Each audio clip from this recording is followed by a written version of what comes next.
Bien, algunas tintas sobre lo que es la Revolución Cubana, cargada por supuesto con la pluma de Ernesto Guevara, el Che, que como bien dije alguna vez es un argentino que tiene más bien una clase media acomodada. Su papá había participado también de algunos movimientos de reacción en contra de los nazis, por ejemplo en Córdoba, como había sido manifestaciones en la puerta del Hotel Edén de La Falda, en donde los dueños alemanes habían tenido alguna participación con la Segunda Guerra Mundial, financiando parte de la campaña de Adolf Hitler. Todo esto acá en la Argentina, ¿no?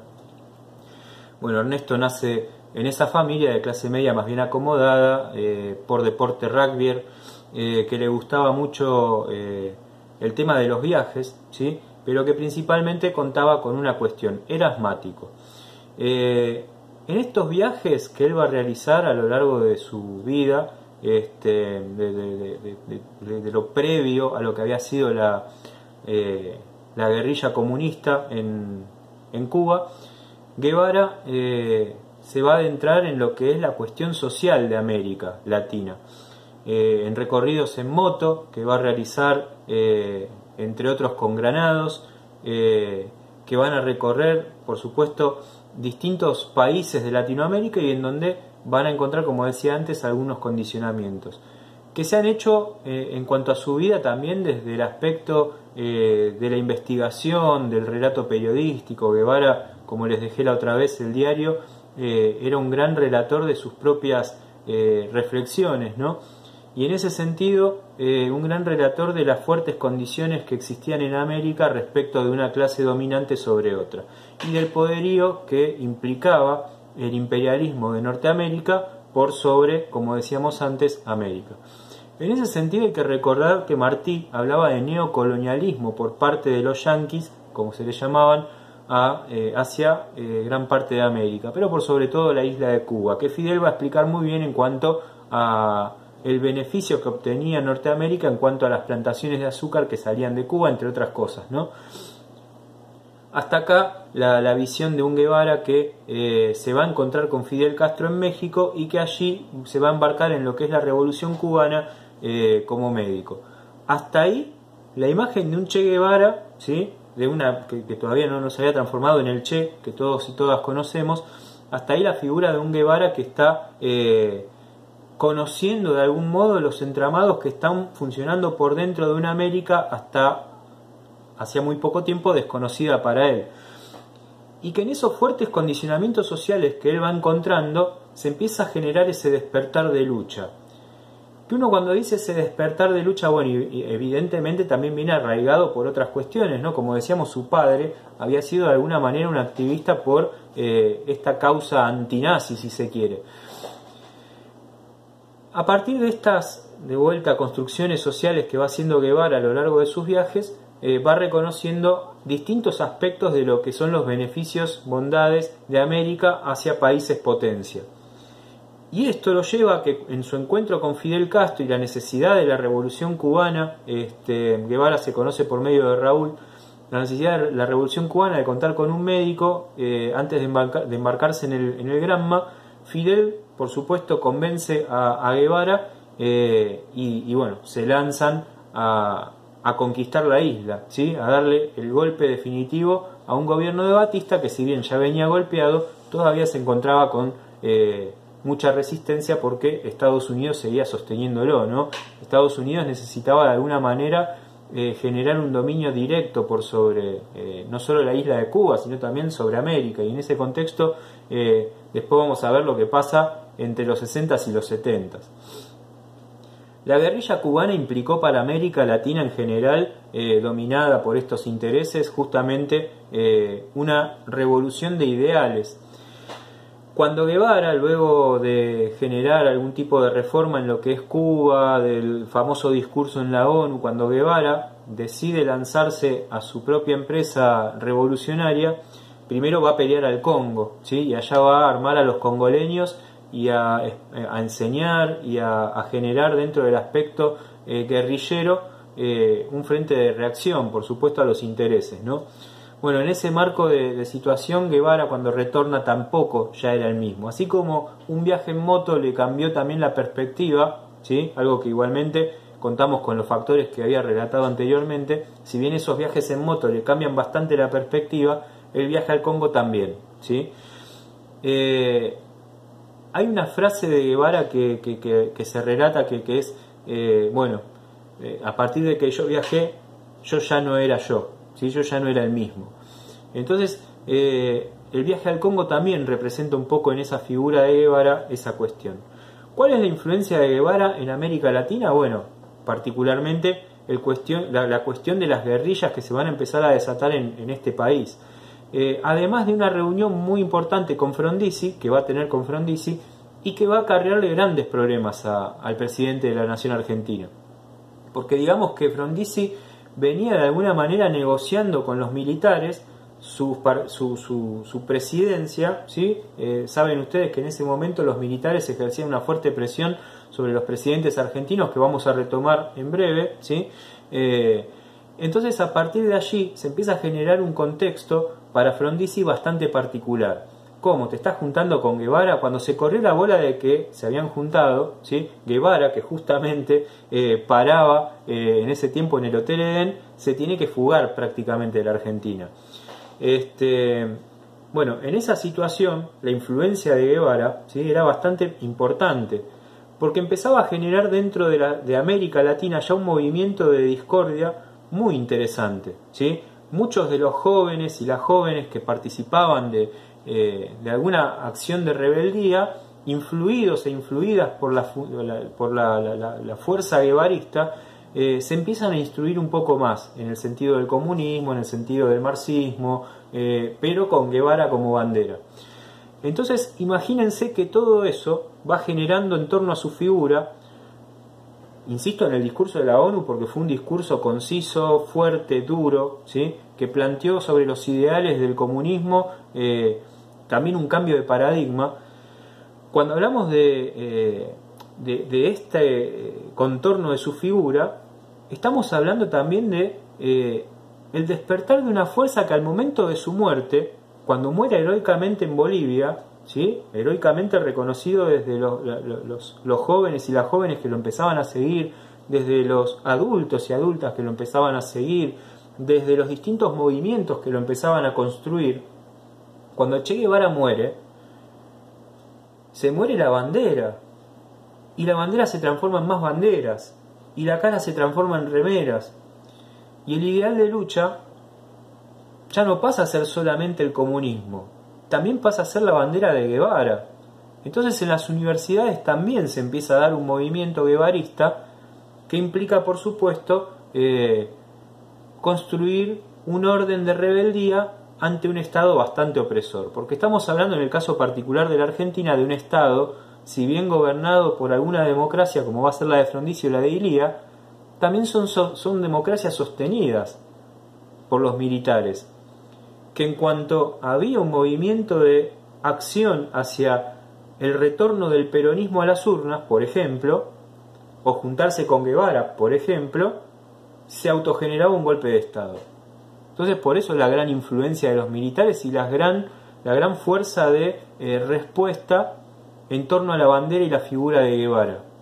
Los movimientos comunistas de la Argentina también van a estar armados hasta los dientes, ¿sí? El caso como es de la fuerza que va a llevar adelante Massetti, ¿sí? Que va a ser un amigo y periodista cercano a Guevara, que va a empezar a construir por dentro un movimiento comunista bastante guerrillero, ¿sí? Como es el Ejército Guerrillero del Pueblo, el EGP.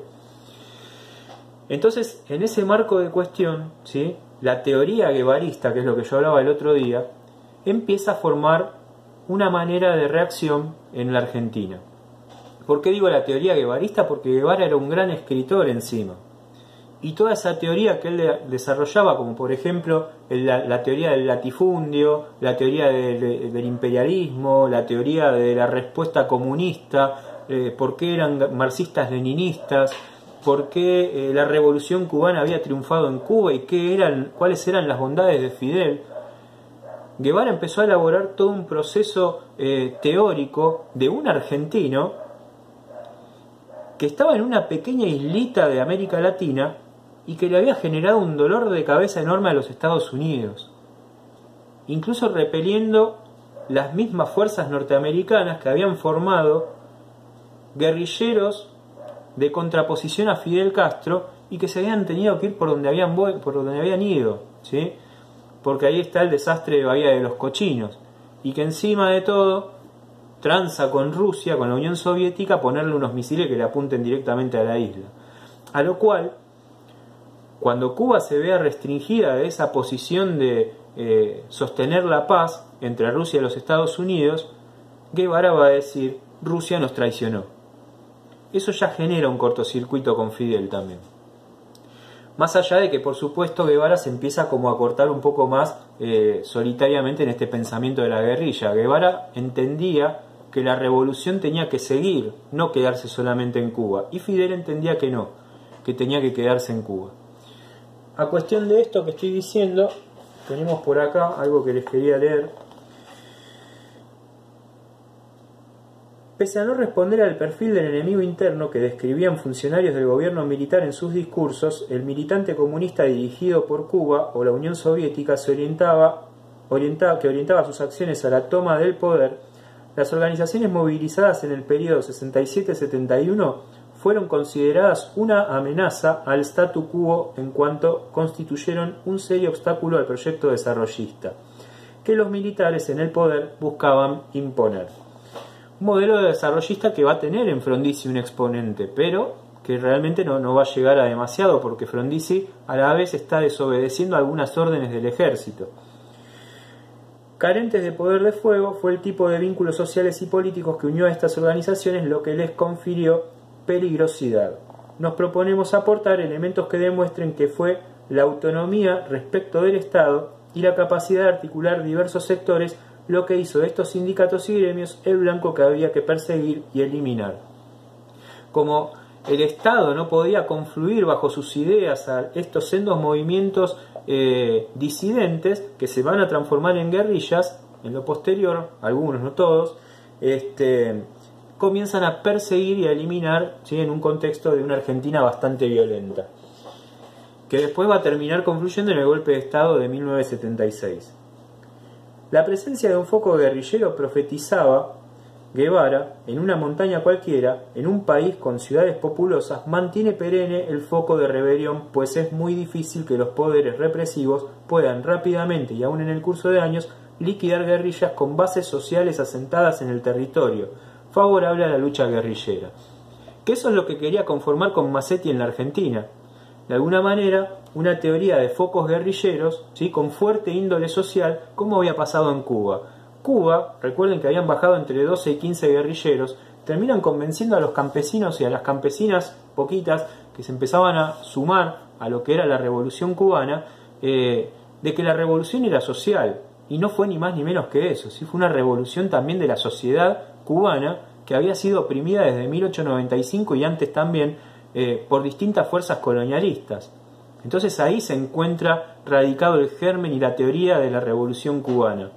Que no es que estaban deponiendo a un buen tipo, ¿sí? Estaban deponiendo a Fulgencio Batista, que había oficiado de gran facilitador de intereses a las clases elitistas y a los latifundistas más grandes, y una fuerte condición de desigualdad en la isla de Cuba.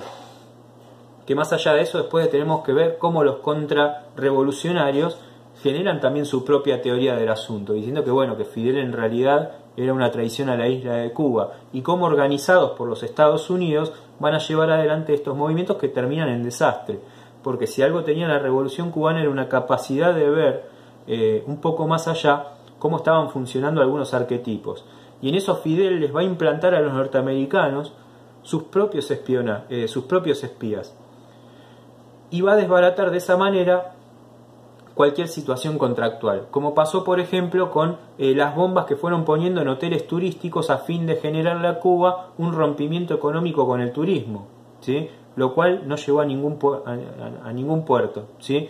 Fueron desbaratados por el castrismo. El Che va a morir en Bolivia, ¿sí? El Che se va a ir a Bolivia a pelear por la liberación, por la independencia de Bolivia, ¿sí? Va a ser la revolución en Bolivia, lo que le va a llevar a alguna cuestión que tenemos que repensar. Guevara elige Bolivia como un foco de extensión de lo que va a ser la revolución guerrillera, ¿no? La revolución de las guerrillas, las revoluciones armadas. Pero en Bolivia se va a encontrar mayormente con personas más sumisas que las que se van a encontrar en Cuba. Y aparte de ello, un PC, un partido comunista que no pesaba tanto en cuanto al interés de llevar adelante una revolución, ¿no? El PC estaba más interesado, me parece, en congeniar otros intereses. Entonces se puede entender como el factor número uno del error de Guevara haber entendido que Bolivia podía llegar a ser un foco guerrillero. Por otro lado está la cuestión de la CIA, ¿sí? Cómo la CIA organiza un ejército de bolivianos para poder repeler justamente la revolución boliviana. Y por otro lado, ¿sí? El factor del ejército boliviano entendido también desde ese lugar. La orden de fusilamiento para Che Guevara, ¿sí? Llega por parte del gobierno de los Estados Unidos, acata a Bolivia y Guevara termina siendo fusilado, ¿sí? Hay muchas cuestiones en torno al cuerpo de Guevara, porque después el cuerpo desaparece un tiempo y después lo tienen que ir a reconocer para poder saber a ver si bueno verdaderamente era el Che. La cuestión era la siguiente: ¿por qué tanto pragmatismo en torno al cuerpo de Guevara?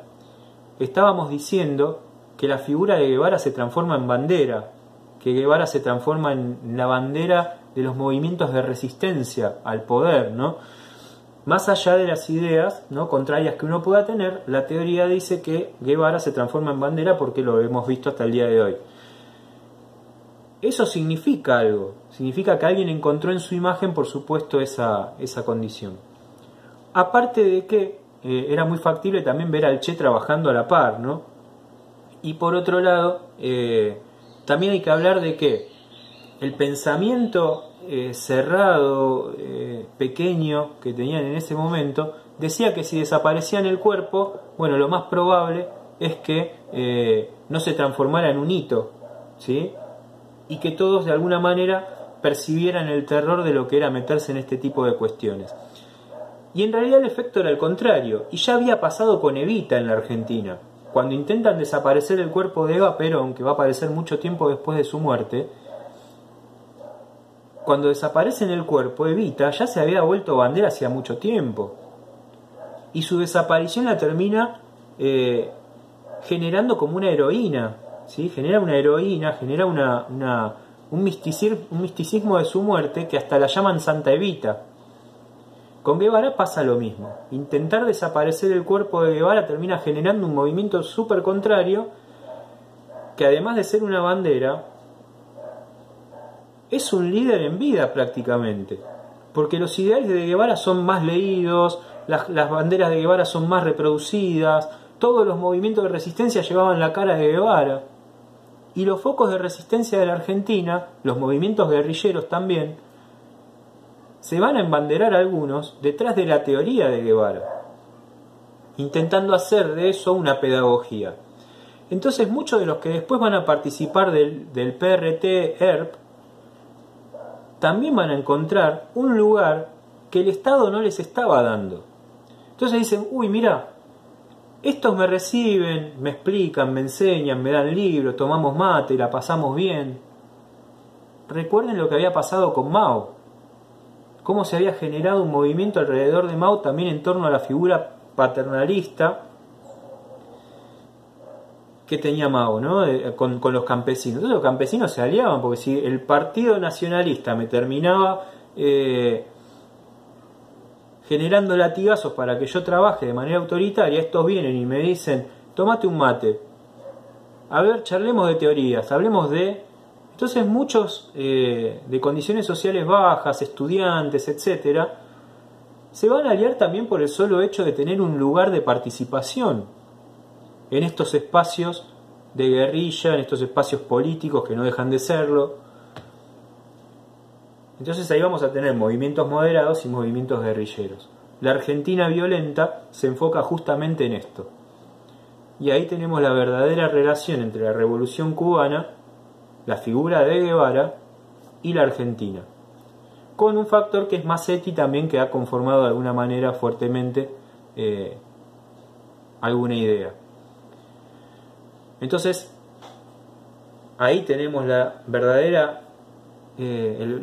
semilla de lo que ha sembrado Guevara a través de la Revolución Cubana, ¿sí? Entendiéndose él ya no parte de la Argentina ni parte de Cuba, cuando renuncia definitivamente a su condición de cubano para poder ir a hacer la guerrilla a otros países. Quizás con un ideal que lo ha dicho muchas veces sanmartiniano, ¿sí? Pero que después habrá que ver en el accionar si es tan sanmartiniano. Eso lo dejo para que ustedes lo puedan analizar. Les dejo un texto, ¿sí? Que vamos a estar trabajando también sobre Revolución Cubana. Les mando un abrazo, nos vemos.